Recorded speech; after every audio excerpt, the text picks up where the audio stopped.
It had been 10 years since I last sat for a job interview, but here I was at the age of 44 looking to continue with the work I love. My name is Alex Price, and I am a mechanical design engineer. I am new to the area, and the truth is this company used to be one of my biggest rivals. I have a feeling they will offer me a job when they see what I can offer them. Soon it will hopefully all come together. My plan, that is, the plan I have to get rid of my cheating wife. I met Holly in 1993, and even now I can picture her from back then. She was beautiful and so confident. I, on the other hand, was shy and introverted. I guess being raised by a very strict mother would do that to a guy. She was also helped by Megan and Anna, who were not very kind to me during my childhood. Megan was the oldest and 13 years older than me. Anna was 10 years older. I guess I was a surprise and not planned, and they all blamed my birth on the separation of my parents. My dad left home in 1977 when I was 5 and never returned. Only recently have I found out the truth. Come on in, Mr. Price. It's good to meet you. I was immediately drawn to the warmth of Robert Williams, the owner of Sutton Hydraulics. He was a complete contrast to the difficult situation I was leaving. Thank you for seeing me, Mr. Williams, I said politely. I took a seat in his impressive-looking office as he sat opposite me and began to speak. I'm surprised you're leaving Walker Engineering, Mr. Price. Please call me Alex, and I can't wait to be out of there, I replied. They're doing great work there, Alex, sorry. He was still looking at me with a sense of confusion on his face. Well, I'm doing great work there, Mr. Williams. Please call me Robert, he interjected. As I was saying, I've been working hard the last 10 years, and it's been my designs that have driven the company forward, all with no real gratitude and recently to absolutely no respect. He looked at me seriously for a few seconds.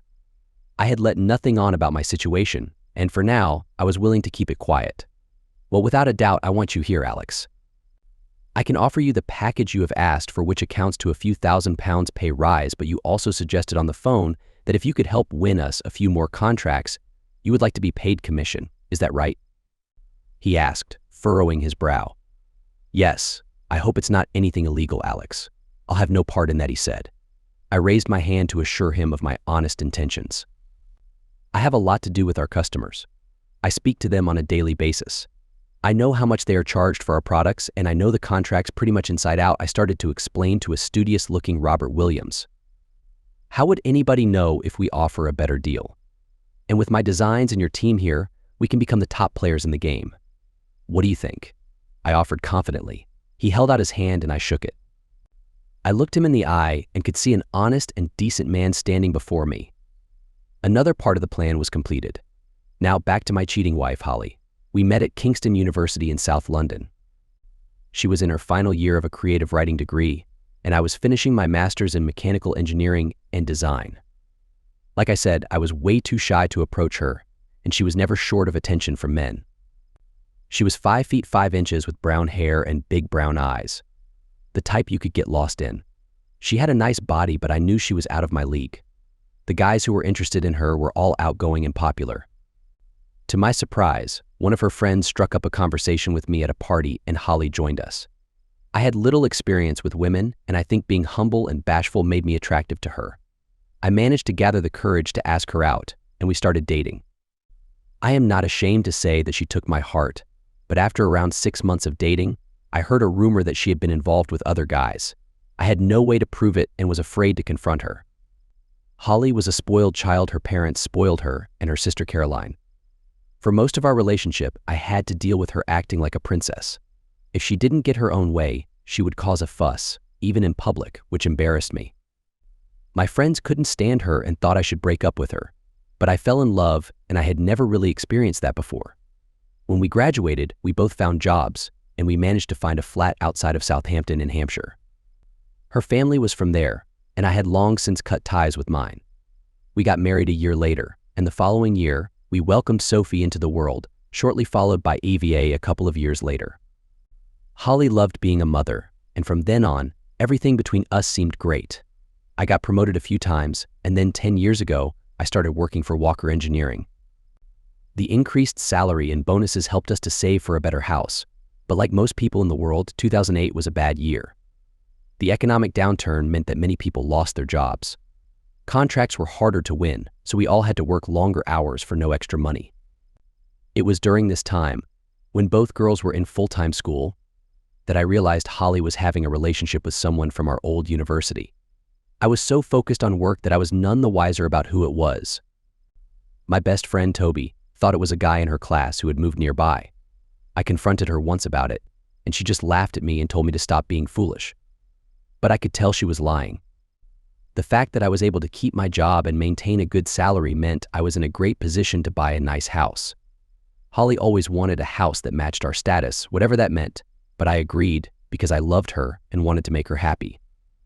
We managed to buy a beautiful detached 5-bedroom house in Southampton. It was a buyer's market at the time, so we got a good price, even though the mortgage was a little steep. One thing I did that was out of character was to open a new savings account in my name only. I only put my end-of-year bonus in it, and with me being the sole breadwinner and the one responsible for all the finances and banking, I don't think Holly would have known about it even if I showed her the receipts. In retrospect, this turned out to be one of the best things I could have done. I needed some financial security because I wasn't sure if Holly planned on leaving me if her old lover ever returned. After that time, everything seemed to go back to a semblance of normality, and the girls were always my top priority.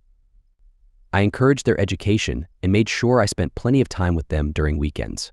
In fact, it was me who took them to dance classes, concerts, and the zoo on more occasions than I can remember. Holly always seemed too busy with her coffee outings with her other friends. I rarely socialized with the other husbands, but we all seemed to be under the thumb to varying degrees.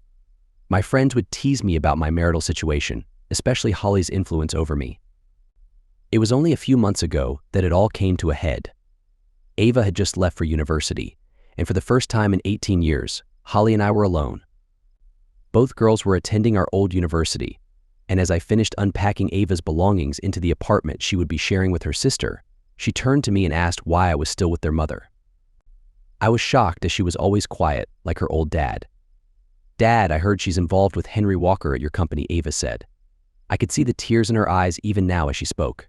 It was news to me, but I wasn't surprised. All those years, I could have investigated her affairs, but I chose not to for the sake of our family and my girls. I allowed her to hurt me because I loved what we had created even more. This news did a number of things to me. Firstly, I realized for the first time the level of anger my girls felt towards their mother. They loved and respected me, but they were disappointed I hadn't taken a tougher stance with Holly. Secondly, it brought up old feelings I had about the women in my life while growing up and how that contributed to my weaknesses. Finally, I realized at work that I was being talked about and laughed at openly by the staff, especially by Henry Walker, the man involved with Holly. I didn't know what to do, but I knew I couldn't go on like this, especially now that my youngest daughter was aware of the ridicule I was facing because of Holly. I knew I had to confront her. My heart was racing as I sat at the kitchen table, waiting for Holly to return home. When she finally appeared, I found myself unable to speak. She just looked at me with apathy and contempt. She said nothing to me as she emptied her bags into the cupboards. Finally, I spoke. "Are you involved with someone else, Holly?" She turned to face me, slightly blushing, but with no hesitation, she replied, "I wouldn't call it involvement, darling." I was shocked and sickened by her admission, and yet waited silently for her to explain how being with another man was not considered involvement. "You're such a wonderful man, Alex. You're a great provider, and you're my best friend, but there are things you can't give me, and I'm not ashamed to say I want it all," she said bluntly and openly. "So that means you're cheating on me," I said, dismayed by her audacious approach to infidelity. My head was spinning and my stomach was in knots. The sheer audacity of what she was saying left me speechless. "I never deny you affection, Alex, and all I'm doing is spending time with a couple of younger guys," she admitted. "What?" I exclaimed. I had never raised my voice before, and my reaction shocked her. She walked around the table and took a seat across from me. "Don't yell at me, Alex," she said, regaining her composure. "You admit to betraying me with 2 guys, and I'm just supposed to stay quiet?" I replied. "I love you, Alex, but this is the way things are." "Accept it or I'll leave and be with them anyway," she said, giving me both a threat and an ultimatum. I just sat there, looking at her. Her face softened for a moment, and I thought maybe she had realized the pain she was causing me. "All my friends do it these days, Alex. They've had flings with younger people, and they say it improves their relationship," she said. I was in shock. It was difficult to process everything she had just said, but now she was trying to justify her cheating by telling me her friends were cheaters too. The idea that it would improve our relationship was insulting, to say the least. She didn't care about our marriage or me, she only cared about the comfort and security I provided. I spoke again. So according to you, I can be with someone else, Holly? She looked at me for a few seconds and then laughed in my face. I sat in silence as she continued to laugh, struggling to regain control. Yeah, right, Alex. Come on, be serious. You have a hard time talking to women you've known for years. So what chance do you have of charming someone else? She openly mocked me while continuing to giggle, and I felt embarrassed and ashamed. She refused to show any mercy. This is how it's going to be, Alex. Don't ruin a good thing. I'm still your wife, I still love you, and I still come home to you every night. Don't mess up your life by complaining or doing something you'll regret. She left me at the table, contemplating the devastating blow to my life, my world. She was so open about her actions that I realized she didn't care about me at all. I didn't care if her friends were all unfaithful, but that didn't give her the right to be. Not only that, she had the audacity to threaten me. I was furious, very furious. That night, I slept in the spare room. I couldn't tolerate being near her, but around midnight, Holly woke me up and asked why I wasn't coming to bed. Was she truly this deluded? I knew she was spoiled, but seriously? Oh, come on, what? Alex. This is how the world works now. You're just acting like an old-fashioned man, she said. I said nothing. I sensed her presence lingering in the hallway, peering into the spare room. Oh, suit yourself, Alex. You'll come back to bed soon. I know it. You never deny me anything, and you know as well as I do that I always get what I want, she said confidently. Unfortunately, she was right. What had I ever done in our 22-year relationship to suggest anything other than unwavering loyalty and compliance to her every wish? Now, it was public knowledge that she had complete control over me, and even her friends and my colleagues were aware that I was being deceived. I couldn't sleep at all, so I decided to go downstairs and watch some TV. There was a show about celebrities tracing their family trees on TV, and although much of it didn't interest me, it got me thinking about my own family. I had no contact with my mother or sisters, but I started to reminisce about my dad. I remembered so little about him. Did he have any family? He must have. Why did he leave? Was it true, as my mom had said, that he abandoned us? Before I left for university, my brother-in-law had informed me that my dad had passed away many years ago, but my sisters denied any knowledge of it. It was around that time I decided to cut them out of my life. The next day, I was up and out before Holly emerged from our room. Her hurtful words still echoed in my mind, and I desperately tried to focus on something more positive to get through the day. I started thinking about the TV show from the previous night and considered doing some research on my father. My daughters didn't rely on me as much anymore, and my wife was off spending time with others, so perhaps finding answers about my father could help me and occupy my time as well. Good morning, Alex. I turned to see who greeted me and was confronted by Henry Walker. The smug look on his face, as if he was on the verge of bursting into laughter, infuriated me. I simply looked at him and said nothing. "How's your wife?" he asked, openly mocking me. I heard a few chuckles from the coffee machine area, grown men snickering. I looked at them, standing their ground. I made my way past them as they continued to laugh at my expense. It felt as if the whole world knew my personal affairs, and even the secretary, Olivia, seemed to find my situation amusing and worthy of ridicule. "Can I get you anything, Mr. Price? Maybe a little courage?" she said, trying to conceal her laughter. I looked up at her. "What did you just say?" I asked, staring into her eyes. She shifted her feet and walked up to me. "I told you there were no calls," she said, attempting to stifle her laughter. I walked into my office and sat at my desk. My day had started off in the worst possible way, and now I was a laughingstock at work as well as at home. I tried my best to focus on my work, but the anger within me refused to subside. I decided to start researching my father. All I knew was that he was born in Cambridgeshire and left us at the age of 38 in 1977, so I searched for family history sites in that area. After only 30 minutes of searching, I discovered that there were 14 people named James Price in Cambridgeshire, born in 1939. I knew he could have passed away years before I went to university, so I narrowed it down to 3 potential individuals.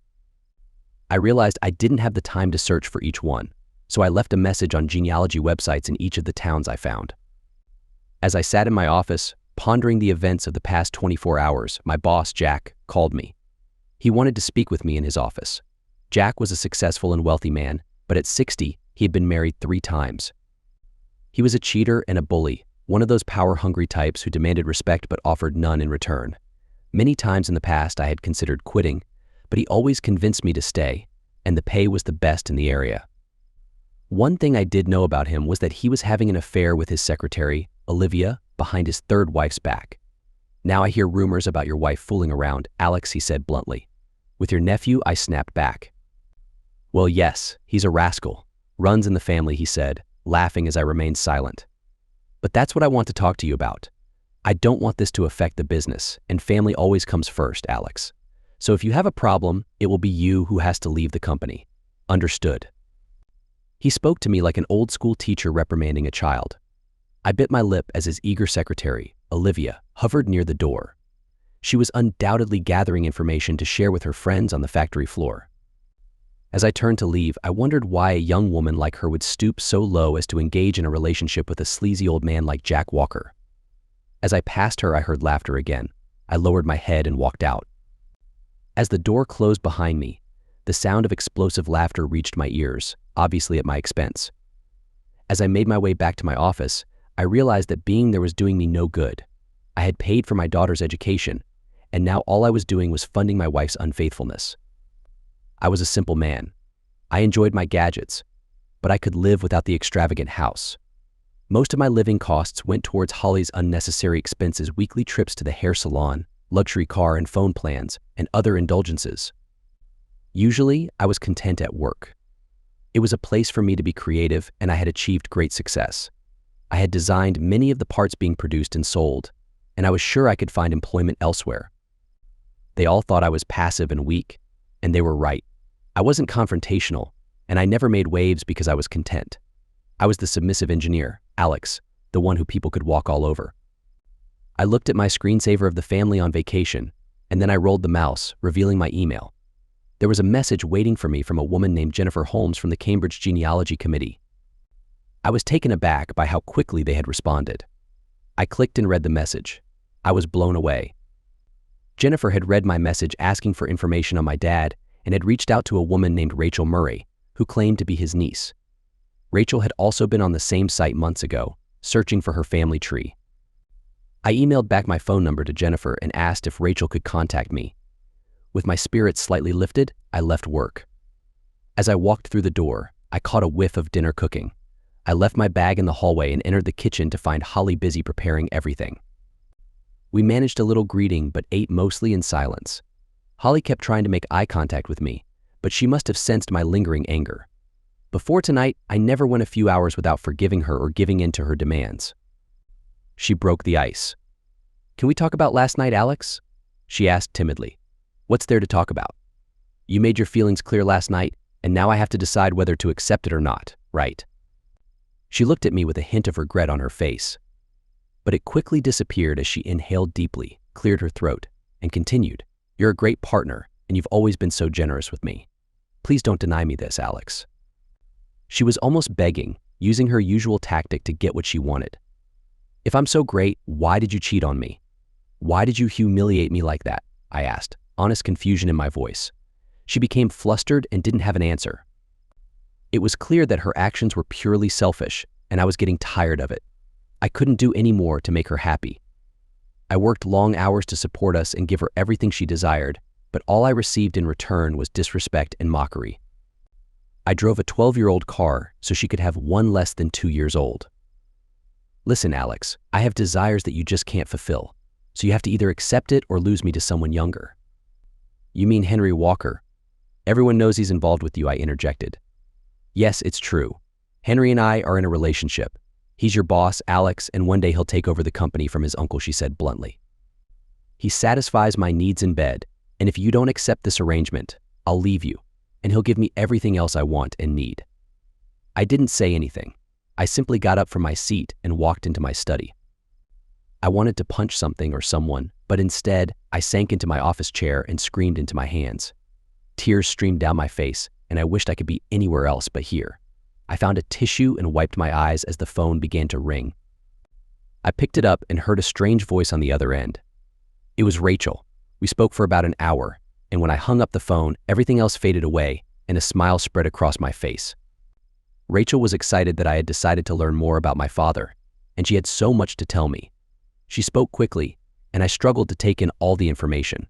I discovered that my mom had actually kicked my father out of the house, so she had lied to me throughout my childhood. Sadly, he had passed away in 1983 when I was just 11 years old. He died due to alcohol poisoning, and his mother, my grandmother, always blamed my mom for his behavior and mental state after he left us. Rachel informed me that he had wanted to be a part of my life but was prevented from doing so. We arranged to meet at her home in Cambridge over the weekend. I felt a surge of excitement, knowing that this break would be good for me. The rest of the week dragged on. Things at home remained the same, and at work, I could constantly feel the ridicule behind my back. I sat at my desk and cried that day as well. I wanted to blame everyone but myself. I couldn't wait for Saturday to arrive. I told Holly I was going to see a friend in London, and she didn't really care about my plans.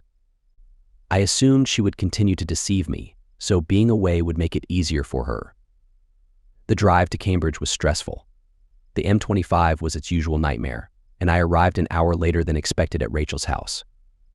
Surprisingly, she didn't seem bothered and welcomed me with a warm hug. I was introduced to her husband, Greg, and their 2 young children, Grace and William. After the formal introductions, we sat down and delved into the topic of my father and my newfound family.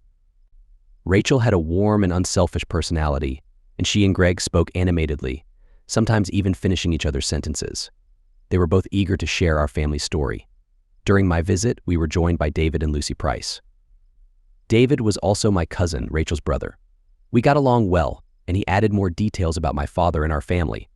After a delicious lunch, we went on a little outing which gave me time to reflect. When we returned, David and I discussed our jobs and family lives. He could tell things weren't going well for me, and for some reason I felt comfortable confiding in both my new cousins. They assured me that I didn't have to tolerate the situation, and that they would support me if I needed anything. I felt grateful for their kindness.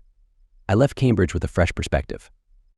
I had been fed so many lies and treated poorly for most of my life, but discovering that I had a whole new family who had shown me more kindness and honesty in just a day than most people I had known my entire life gave me hope. I knew I needed to change my life and find happiness again. Not just for my sake, but also for my daughters, friends, and newfound family. When I returned home, it was already past 8 p.m., and Holly was getting ready to go out somewhere. "Where are you going, Holly?" I asked. "I'm going out with my friends." "Do you mean Henry or Max?" I snapped back.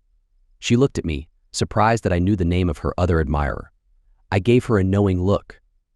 "Please, not this again, Alex," she pleaded, seemingly unconcerned about my feelings. "Please, Holly, I'm asking you to stop and be my partner." "Don't be silly, Alex. I am your partner and I always will be.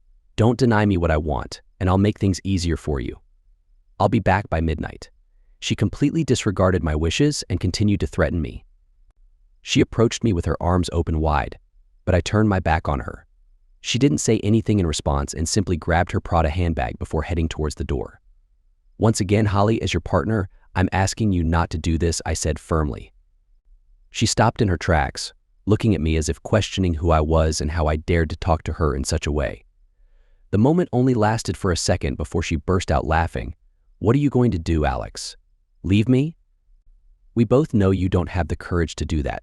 You'll always be here for me." Her words crushed me. I dropped my head as her words echoed in my mind for me, lacking courage, denying me what I want. I had always known she was spoiled, and her parents had ensured that. I knew I treated her like a queen while the first was the one doing all the hard work. I knew she was selfish, but I had always believed she loved me more than anything. I realized then that I had been a fool for far too long. It needed to end, and I had to start making plans to make it happen. I wasted no time in getting started. In fact, I began while Holly was out, enjoying herself with Henry or Max. Maybe they were even together. That's probably what she meant by having the best of both worlds.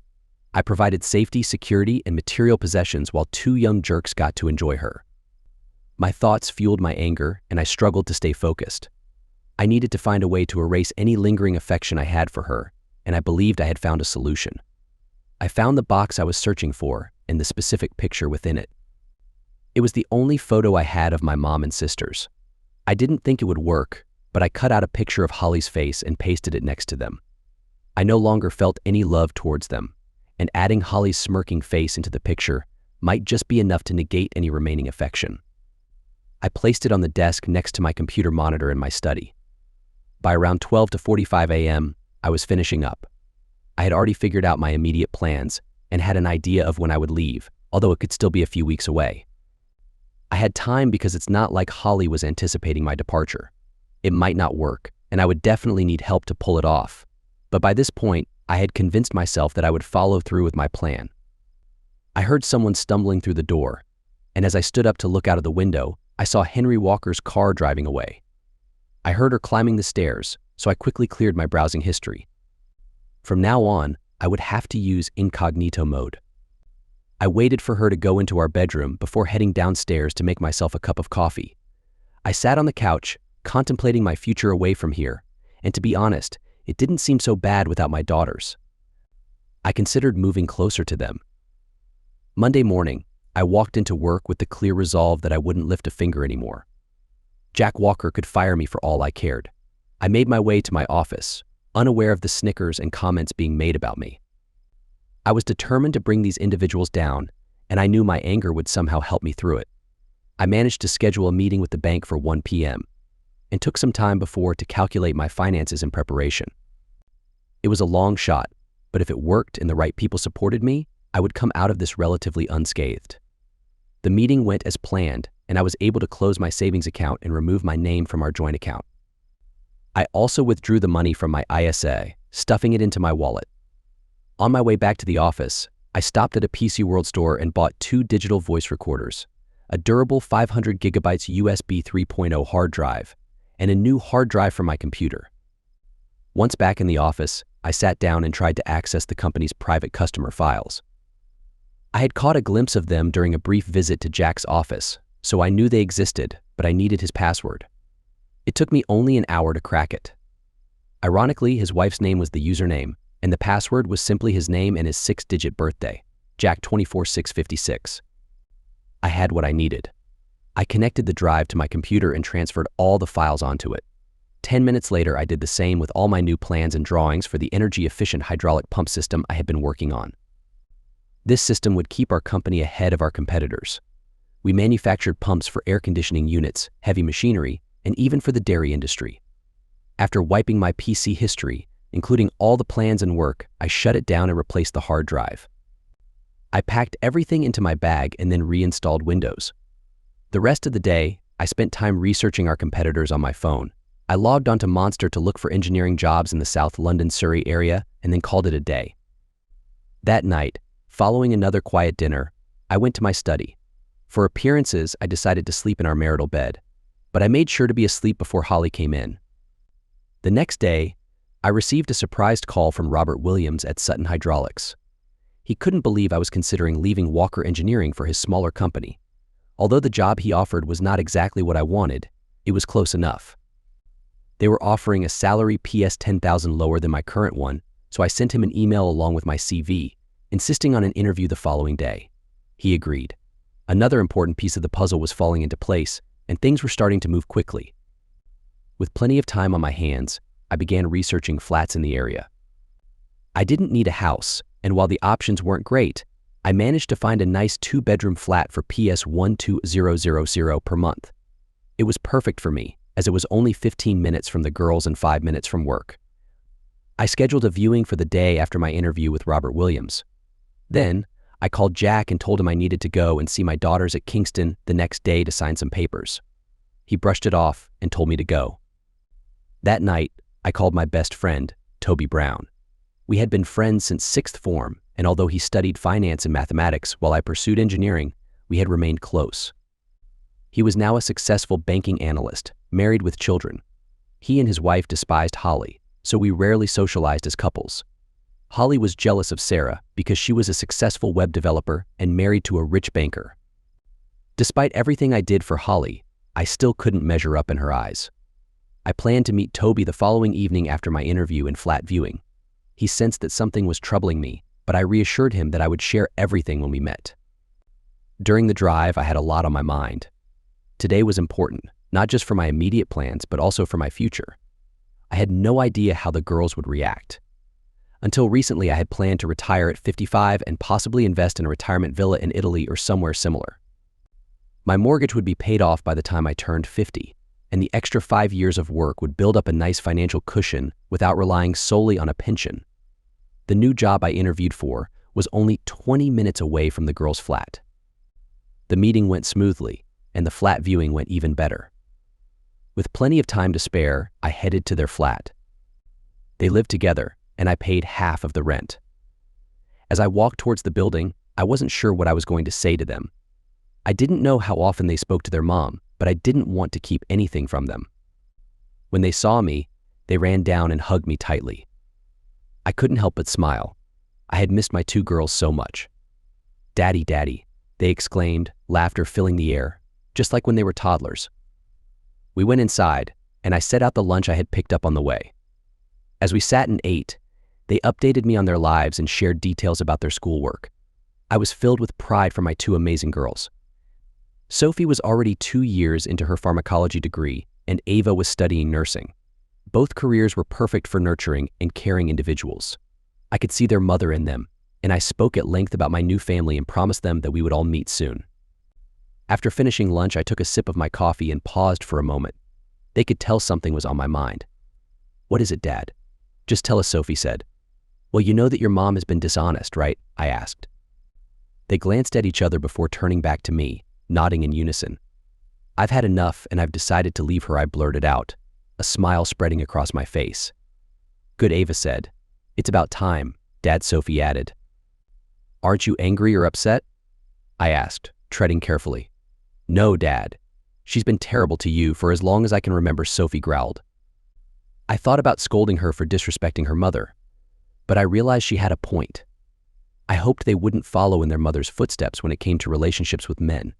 I also hoped that I hadn't inadvertently damaged them in some way because of my own weakness. Most importantly, I hoped I still had their respect. "What are you going to do, Dad?" Ava asked. I told them about my new job and that I would be moving closer to them. They were thrilled but also surprised that I had made plans to get away from their cheating mother. I assured them that I would do everything I could to protect our financial future, without getting into too many details. As I prepared to leave, they both assured me that they would support me no matter what. While they loved their mother, they believed I deserved to be the priority. I left their flat feeling a sense of joy and readiness for the next stage of my plan. This part was the most crucial. Toby and Sarah met a few years after he left university. They were 2 of the kindest individuals I knew, and tonight I would rely on their kindness. They welcomed me warmly, but they could tell that something was bothering me. They wasted no time in asking what was going on, so I told them everything. There was no point in beating around the bush. I explained everything that had been happening and shared the first part of my plans. Surprisingly, they were more shocked that I was finally standing up for myself rather than by Holly's infidelity. To them, her behavior was unfortunately expected. "So, why leave her now, Alex?" Sarah asked, handing me another cup of tea. I declined anything stronger as I had to drive home later. I've always suspected that she was unfaithful, but I couldn't prove it. Now that she has admitted to it, everything finally came to a head. I also discovered something that triggered a realization within me. I knew I had to leave. I told them about my meeting with my cousins and the truth about my dad being kicked out of the house by my mom, with my sisters taking her side. My dad was just like me, or rather I was just like him. But this time, my girls are on my side. "So was it that discovery that pushed you to finally stand up for yourself?" Toby asked, concern etched on his face. "No, I was taken to my father's grave. I was hesitant at first, but I managed to lay some flowers and say a few words. It was then that I looked at the engraving on the stone. It shocked me, and that's when I knew I had to leave," I explained. "What was it, Alex?" They both asked in unison. The stone had an image of a rose, and below it, it said in loving memory. There was the date of his birth, and below that, it said the age he was when he died. There was a moment of silence before I continued. He died at the age of 44, the same age I am now. Both Toby and Sarah reacted with surprise to this news, and in that moment, I knew they understood. There have been times when I could have turned to alcohol like my dad did, or even thought about ending my life, as my grandmother believed he did.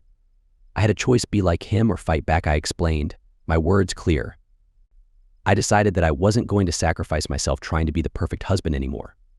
I refused to be abused and ridiculed any longer. I felt a wave of weakness washing over me as I admitted how low I had been to my friends.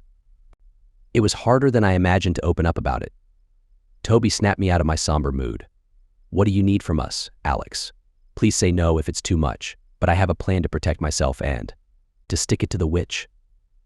Sarah interrupted. I smiled and nodded. Sarah definitely had a tough side, and I knew she understood. In 2008, when I suspected she was having an affair, I opened a separate savings account and put all my bonuses and spare cash into it. Luckily, the only way we could secure a mortgage for the amount we needed was if I applied for one in my name only. Holly didn't have a solid work history, so it just made sense for me to apply a loan. I knew Toby would be able to follow my train of thought. My savings, including interest, are now worth PS $60,800. I have PS $120,000 left on my mortgage, but a house down the street recently sold for over $500,000. Toby, I need your contacts to help me get a short-term loan for the remaining PS $60,000. I want to pay off my mortgage before I divorce her. When I divorce her. Why bother? It would mean she could go for half of it, Sarah said. Well, apart from the PS $60,000 in savings that I'll keep, she can fight for half of everything anyway. But this is where you come in, I said, pausing for a second. I want you to register a new company. What do you mean register a new company? Toby interjected. I want to transfer the ownership of my house to your new company. That means she cannot get her hands on it. I've researched it, and if I pay off the mortgage, all I need to do is contact the land registry and transfer the deeds into your company. Toby and Sarah looked at each other for a minute. Will that work, Alex? I mean, if you divorce her, she will get a lawyer and fight for everything. She has no money for that, and I'm sure her parents will be reluctant to stump up such a huge bill if they know their daughter is dishonest. Plus, I hope to use her opinion of me to my advantage, I said. How? Toby asked. She thinks I am a coward that will never leave her. So I won't ask for a divorce until the house is sold. The property becomes cash, and by the time she realizes I'm divorcing her, we can have that money moved around into numerous different accounts. Toby just smiled at me and said, I never knew you had it in you, Alex. So you will help me? I asked. Oh yes. I'll get onto it straight away, but you know a good solicitor will attempt to trace the money, don't you? He said. Yes, but it will take a long time, and she won't be able to afford a big legal bill. After another hour of conversation, I left for home.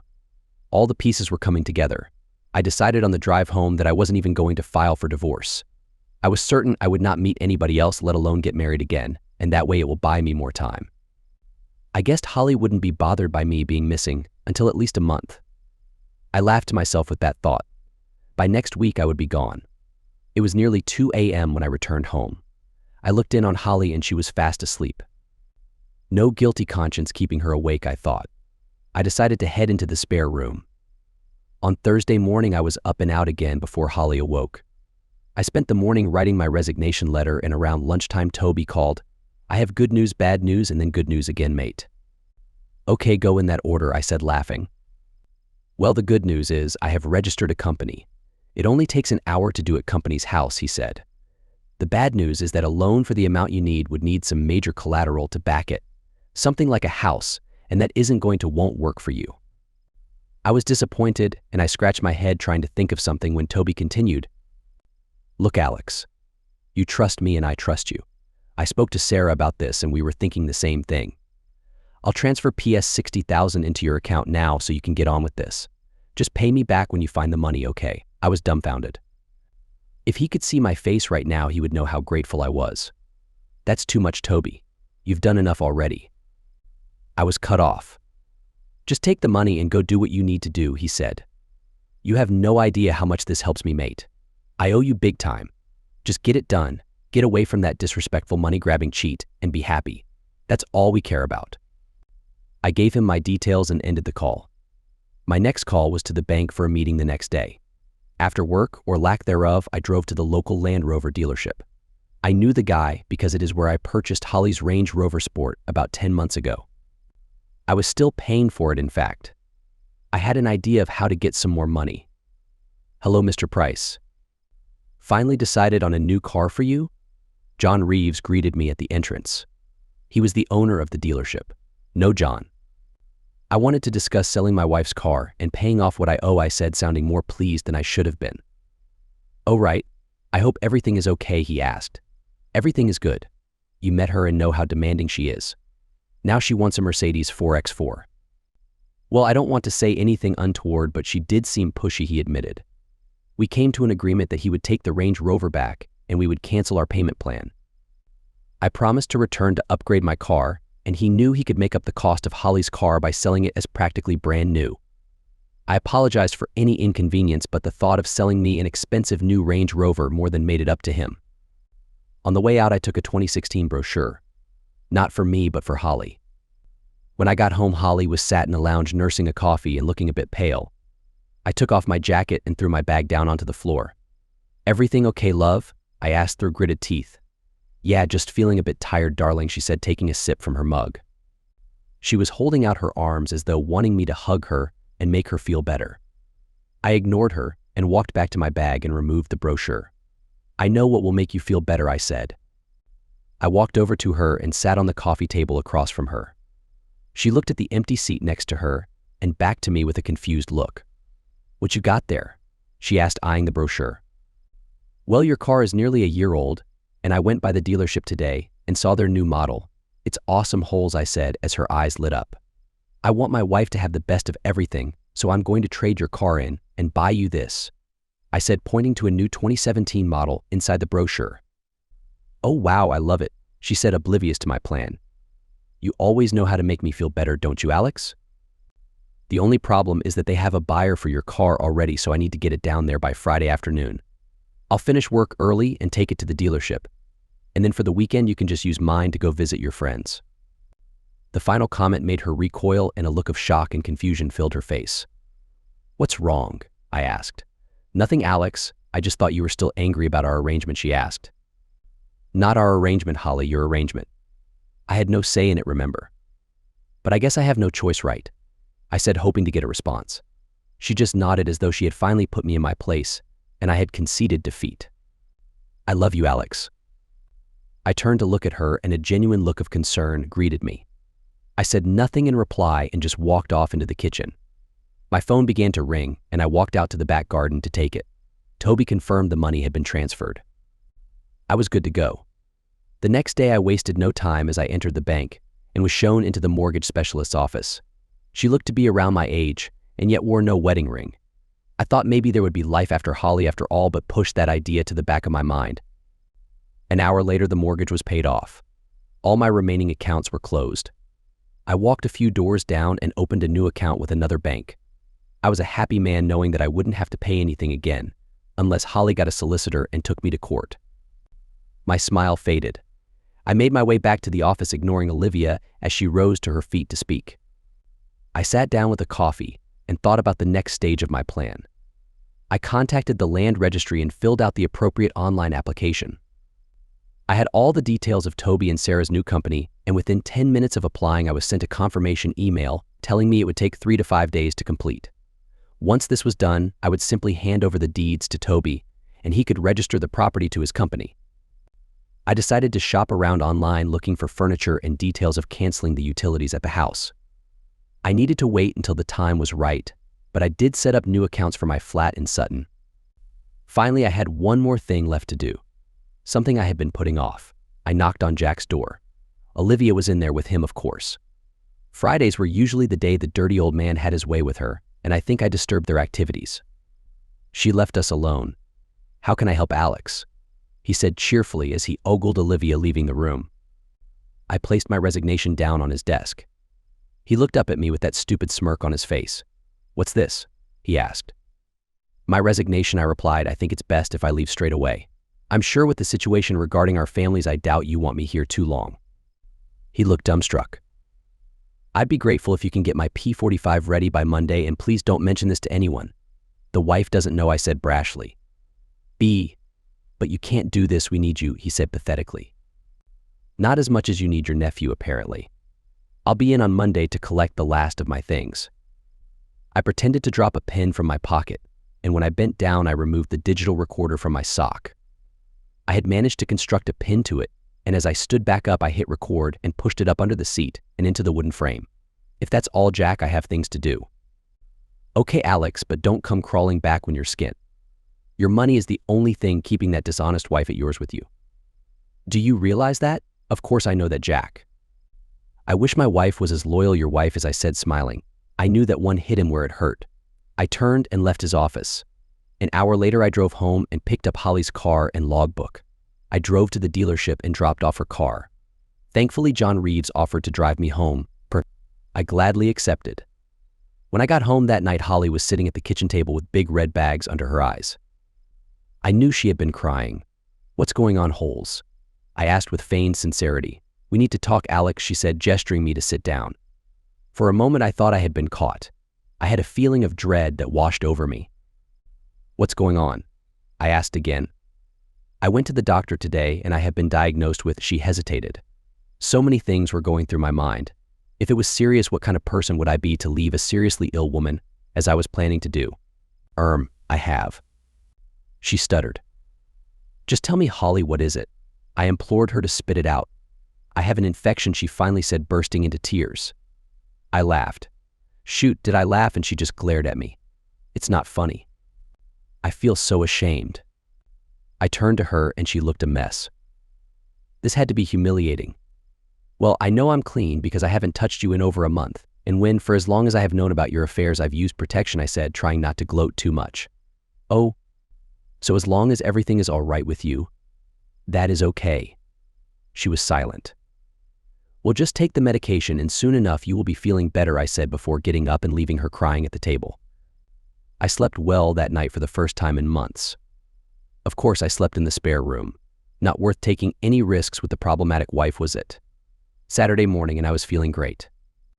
The good night's sleep definitely helped me, and I went into our bedroom and woke Holly in bed to tell her I was going to give her some space to rest and recover. I'm going to see the girls. I'll give them your best. Just rest up, okay? I said as lovingly as I could possibly pretend to be. She smiled at me and asked for a cuddle. I gave in, but did it half-heartedly. When she released her grip, she must have felt something was off with me. She looked at me sadly and spoke. You think I'm disgusting, don't you? I said nothing, and suddenly the tears began to flow down her cheeks. I just want you to get better, that's all. Oh, Alex, I do care about you so much. I think I've messed up big time. I told Allison about my problem, and she sounded horrified. At first, I felt bad for her, but it disappeared even quicker than I thought it would. That shocked me a little. I realized then I had lost all affection for the person I had been married to for 21 years. Could it really disappear that quickly? Obviously it could, because I was done and her situation did nothing to slow me down. I left the room after saying nothing. I got into my car and drove away happily. Later that morning, I was sitting down with the girls and I told them everything that had been going on. They were amazed, and I could see they had developed a newfound respect for me. I told them about Holly's little trip to the doctors, which they found hilarious. I shouldn't have laughed, but I couldn't help it, and it told me that maybe the girls really did dislike her as much as I did. What will she do, Dad? Ava asked. She'll have to move in with Granny and Gramps or convince one of her lovers to take her in. I have a feeling those two idiots were only interested in being with a married woman and boasting about it. I doubt they'll want a relationship with her. What do you think? I asked. They both just looked at me and shook their heads. That night I stayed with Toby and Sarah, who threw a dinner party with many of their friends and colleagues in attendance. There were a few single women my age invited, and I found myself feeling confident enough to engage them in conversation. The alcohol helped me to approach one woman called Amy, who caught my eye. She was a divorcee friend of Sarah's, and as the drinks flowed, she even managed to convince me to dance. It was a fun night all round, and it was something I really needed. A night not thinking about Holly and the end of my marriage or my plans to leave her felt like a weight had been lifted from my shoulders. When I arrived home late Sunday morning, I found Holly up doing housework. I walked into the living room, and when she saw me, she jumped up and hugged me. I just patted her on the back. Where did you stay last night, Alex? I thought you were coming home, she asked. Toby and Sarah threw a dinner party and I had too much to drink, so I crashed on their couch. I replied nonchalantly. That doesn't sound like you. Was it fun? She asked, giving me a cautious look. I had to be careful not to give anything away, so I pulled out my phone and showed her some pictures. Her face soon went red. Who is that woman? She asked with anger in her voice. Oh, that's Amy. She's a friend of Sarah's. She actually got me up dancing. It was a good time. I looked up from my phone to see Holly looking angrily at me. The irony of her being angry at me was lost on her. She was angry at me for an innocent dance when every week she was sleeping with some guy. Well, next time I want to come with you. I haven't seen the guys in a long time, she said, now returning to a normal color. I walked into the kitchen and put the kettle on. Holly followed me. Have you been okay without your car? I was trying to fill the silent air with small talk. I've been fine. When will my new car arrive? She asked. They said Wednesday for delivery. I turned to see her looking somewhat concerned. But if you want to pick it up, you can go on Monday afternoon and get it. I have stuff to do Monday, hair and shopping with my sister, she replied, obviously not too bothered by the missing car. Well, I can drop you off in town to meet your sister, and then you can ask her to drive you to the dealership. Then you get to drive back your new car, I said with an excited grin. She smiled and walked towards me with her arms open. I turned back to the kettle pretending I didn't see her. For the rest of the day, Holly was all around me, and I actually felt uncomfortable. She kept trying to hug me, and I kept making excuses to leave. I think she got the message because as I went to bed, I could see that she had been crying again. Good night, Holly. Will you be sleeping with me tonight, Alex? I want to cuddle up to you and I want you to tell me everything will be okay. I felt nothing. Not until you get the all clear from the doctor, Holly. Sorry, but you made your bed, I said harshly. Well, when I get better, I'm sure I can find someone who'll want to be beside me. I have plenty of lost time to make up for, she snapped back bitterly. I chuckled to myself. It took longer than I expected, but here it was, and she was back to her old self. All those regrets from Friday night had disappeared. For the last 21 years, I would have fallen for her nonsense, but this time I ignored her tears and headed for the spare room. The last night in my house, and it will be in the spare room. I was also glad that she said those things. It removed any sign of any doubt I might have had. I looked at my photoshopped picture of her and my sisters, and all I could feel was anger towards her. She was only sweet when she wanted something and rude when she couldn't get it. I woke up early Monday morning. Holly was up early too for her 8:30 hair appointment, so I drove her into town as planned. Don't forget to take a cab to the dealership around 2 p.m. They're expecting you, I said, ignoring her moves for a hug. I drove off knowing that could be the last time I ever see her. I somehow feared it wouldn't be, but it would be for as long as I could make it so. On the way, I called the mobile phone company and terminated both of our contracts. I pulled over into a lay-by to pay the penalty on my card. They informed me that the phones would remain in service until 5 p.m. Perfect. Next, I headed for the office to pick up my P45. I entered the office building and there was a somber atmosphere. News of my departure must have spread, and for a brief moment I saw a look of concern on their faces. I did not know why. As I walked down the hallway towards my office, I passed the coffee machine where the usual group was gathered. I wasn't exactly sure if Max and Henry were aware that they were both involved with my wife or not. But here they were both grinning at me and sharing jokes with the other idiots. Morning, guys, I said gleefully. Good morning, Alex. How's your spouse? They said to the usual laughter. How this joke was still funny was beyond me. Oh, not so good, I'm afraid, I replied. One of you clowns gave her an infection. I walked away to complete silence, and when I turned back their jaws had dropped and Max then yelled something at Henry. I heard a big commotion before heading up the stairs. Olivia saw me approaching and gave me a half smile before putting her head down. Maybe now I was getting some respect. Jack was soon at the door before I could knock. I have what you want, so take it and get out. Maybe that respect thing was in my imagination. I entered his office and sat down. I reached under the chair and discreetly put the recorder into my pocket. I knew he would have given Olivia his usual Friday attention, and now I had it all on the recorder. So do you have another job lined up, Alex? He snapped. I ignored him at first, but thought I will give him what he wants. No, nothing, I said.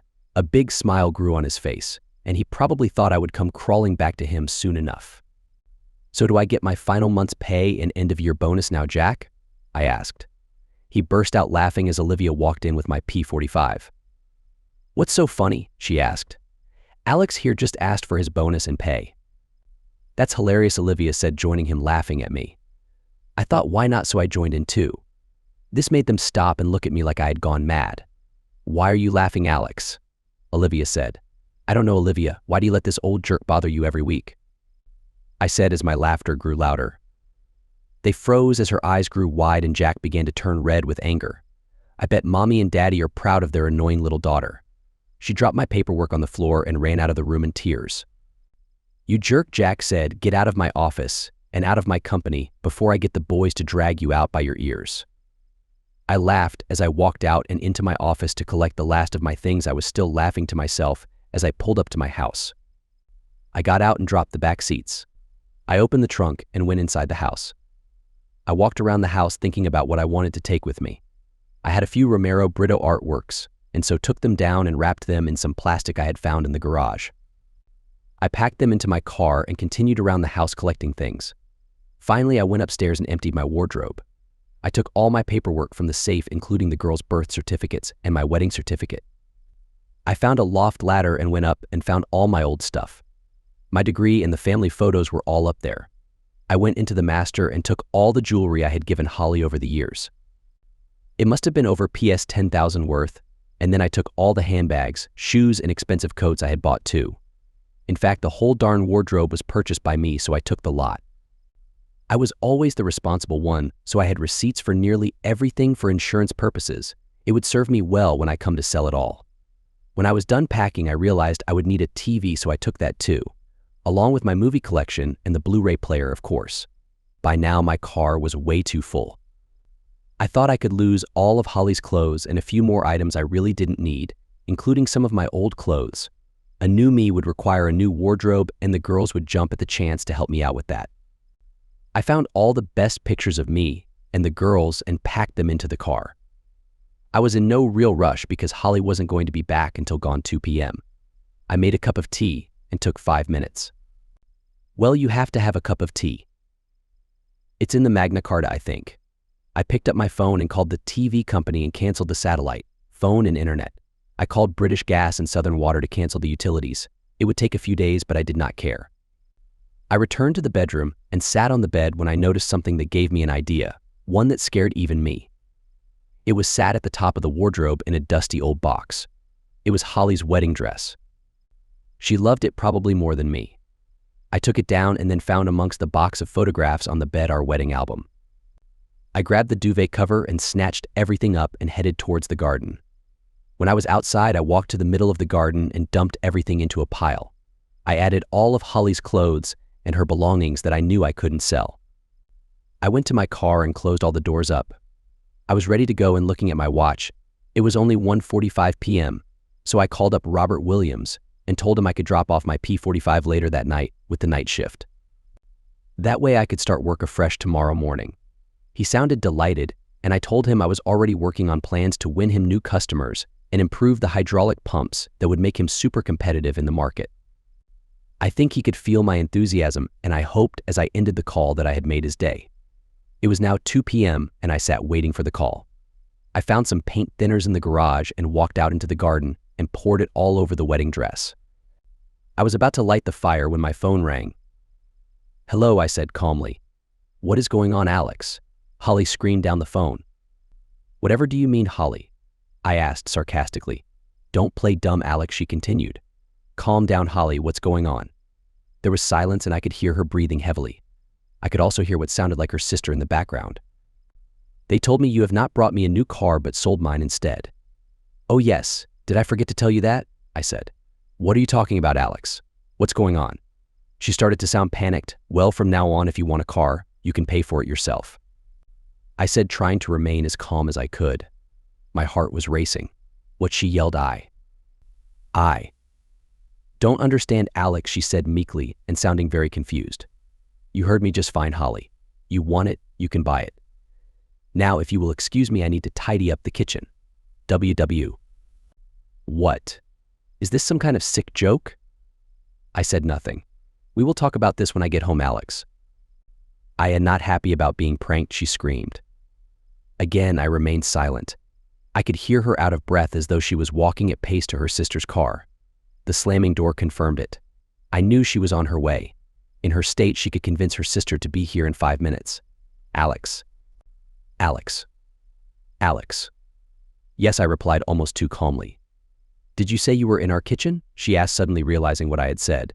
"Yes, why are you not at work?" she asked. I said nothing. Alex. Alex. Alex, she was now breathless and I could hear the panic and confusion in her voice. I put the phone down as she continued screaming my name. I walked outside, struck a match, and lit the pyre. Our past went up in flames as I walked away. I took our marriage certificate from my pocket and tore it into pieces and left it on the kitchen table, along with a single photograph of us all on holiday in Disneyland. It was a great time with many happy memories. I wonder if she thought so too. I got into my car and drove away. As I got to the end of the street, I could see in my rearview mirror Holly and Jennifer pulling up to the house. Neither of them looked up, they just ran into the house. I switched my phone off, smiled, and pulled away. The A3 was virtually empty as I drove towards my new home. For some reason, I could not escape the feeling of dread that clung to me. I knew that this would not be the last time I would see Holly, and as soon as my plan advanced, she would do everything to track me down and make me pay. It was just the type of person she was. I also knew she would bring the girls into it, and I did not want them to be burdened with our problems, especially as they had to focus on their studies. I was in Sutton by 4 p.m. and decided I had time to visit a local phone shop and set up a new mobile phone contract. I also managed to catch the administration team at work to process my P45, and I met Freya, my new secretary. She was pretty young but held herself very professionally, a complete contrast to Olivia. I made my way back to my new flat, which was completely empty. I had running water and electricity, so I found the kettle I took from home and made a cup of tea. I moved my stuff in and ordered a pizza. I picked up my old phone and switched it on. The service had been terminated. I smiled to myself knowing that Holly was now without a phone too, and that should give the girls some breathing space before I get to speak to them. I found my sleeping bag and arranged it out in the lounge and waited for dinner. I had some furniture arriving at the weekend, but for now I was at least glad to be away from Holly. I switched on my laptop and located the voice recordings I made in Jack Walker's office. I uploaded the content and played it back to hear the incriminating evidence of his unfaithfulness with Olivia. I grabbed 2 USB sticks and made a couple of copies.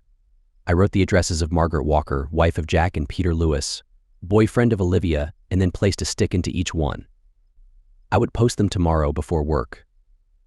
Finally, I decided to call my daughter Sophie to let her know the latest and not to let on to their mother where I was. To my surprise, she admitted that she hadn't even spoken to her mother yet. But of course, I guess she had no phone to be able to do that. In the week that followed, I managed to get my flat furnished and wasted no time at work in contacting customers of Walker Engineering and convincing them to switch to Sutton. They saw what we were offering and jumped ship very quickly. A couple decided to stay with Jack, but the majority disliked the guy but tolerated him because of the superior products we offered. I knew it wouldn't take long for Jack to find out why his business was losing customers, but I really did not care. I also knew that with all the utilities now cut off at my old home, Holly would realize I was not coming back. There is no way she could afford the bills, so I knew it was safe for Toby to start the sales process. Sarah delighted in being the one to get the ball rolling, and by the end of the week, the signs were up. It was at this time I was contacted by Avia. Apparently Holly had moved into her parents' house, and they were not happy that their little princess was unfaithful.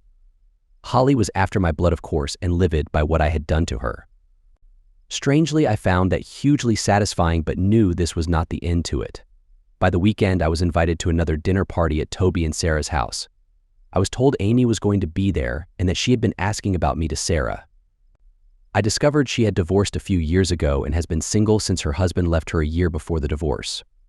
Apparently, she did well out of the divorce, getting the house and full custody of the kids, as well as financial support.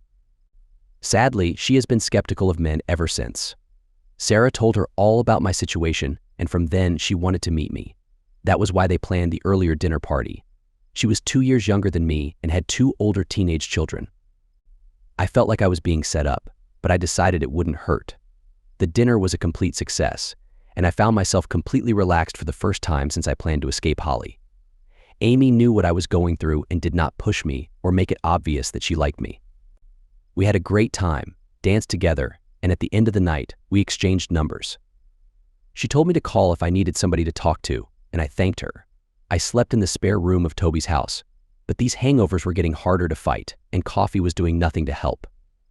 Sunday morning brought good news. After only a week on the market, I had received 2 serious offers. I accepted one right away. I knew it could be some time before it was finalized, but I made arrangements for the money once it was.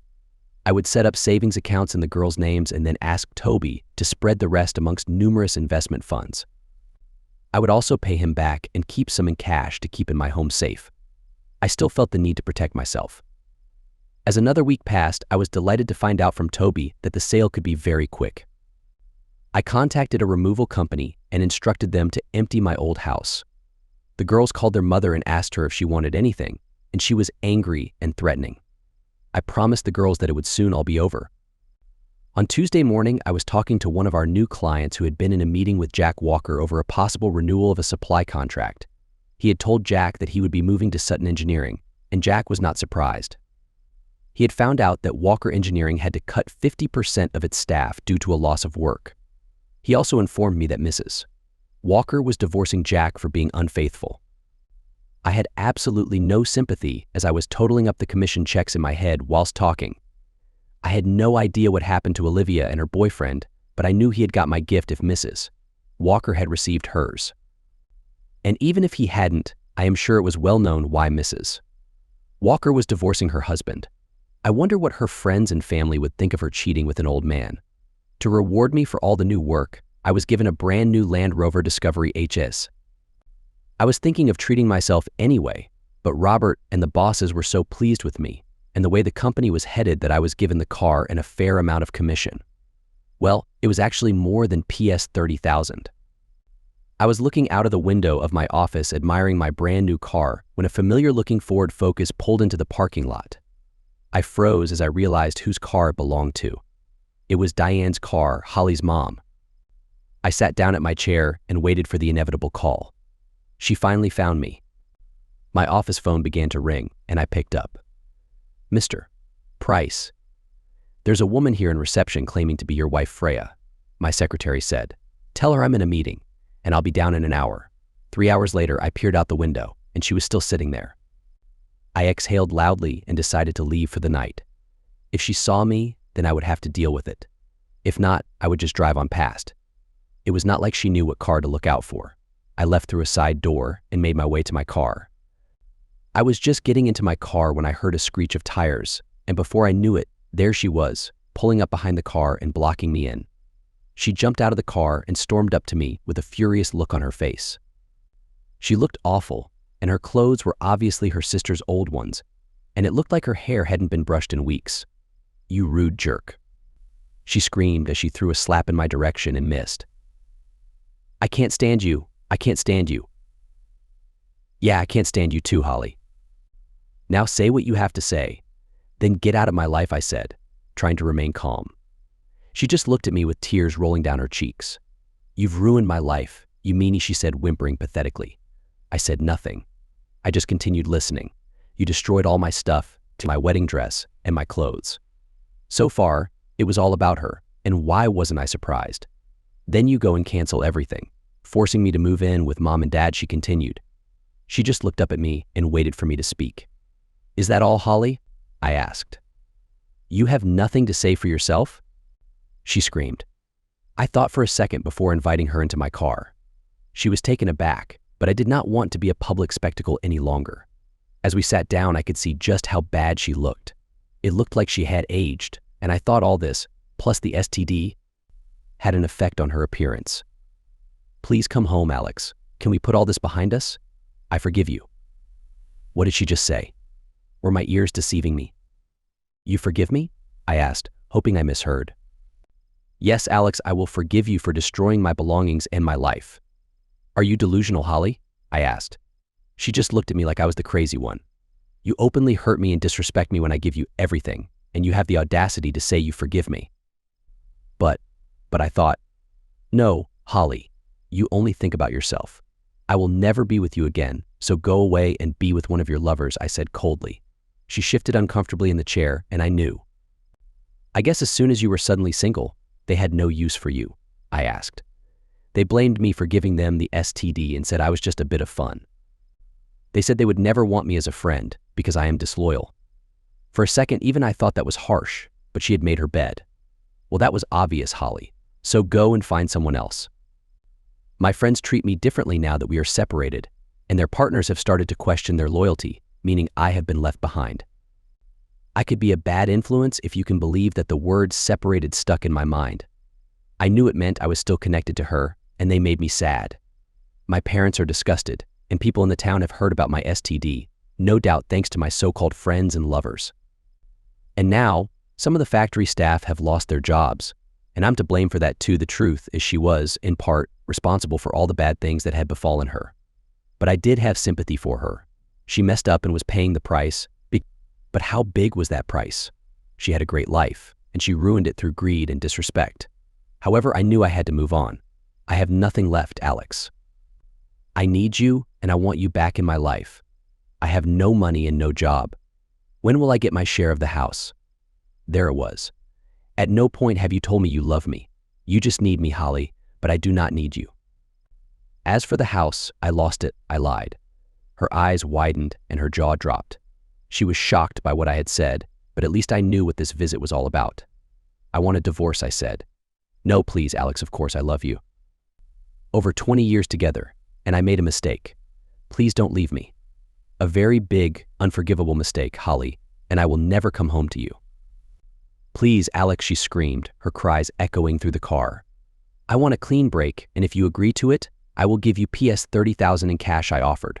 I saw her face change, and a new resolve replaced the tears. No, she yelled, I will fight you in court for everything. There is no way you lost the house. You are too smart for that. Shit. She was right, and now she had me on the back foot. Okay, Holly, I'll put it this way. I started, you will never get a penny out of me. She moved her hips round and fronted up to me. I'll fight you for everything and more, Alex. You have no money, Holly, and I will move my assets around so much you will spend a fortune trying to track down the money. I'm smart, remember. So by the time your lawyer finds it, you would have racked up a bill that would wipe out any gain. I suggest you take the money I'm offering or I'll hide it too. Your call, I said sternly, never letting my eyes leave hers. You jerk. I loved you and gave you children, and this is how you treat me. She said angrily. Thanks to me, our girls will go far. They won't be dishonest or unfaithful, and they will be selfless, not selfish like their mother. So take the money and leave me alone, I said, my anger beginning to come to the surface. My anger surprised her, and she looked at me as though I was a stranger. Okay, she spat. I'll take the money and agree to the divorce. Good, I'll get it arranged.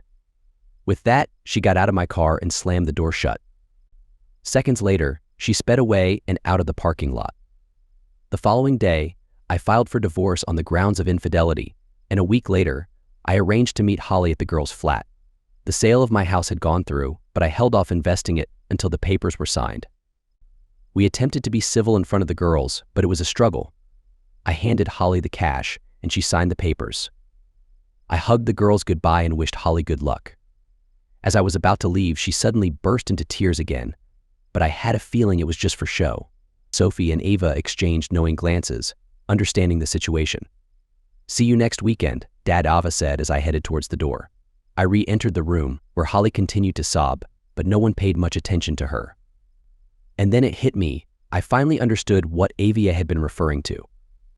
Oh right, the Coldplay concert. Everyone is really excited about it. Shall we meet up with you guys in London? Or should we all travel together, Sophie asked. I'll talk to Amy and let you know during the week, I replied, finally ready to leave. As I walked out the door, I heard Holly shouting something, but I chose to ignore it and continued on my way.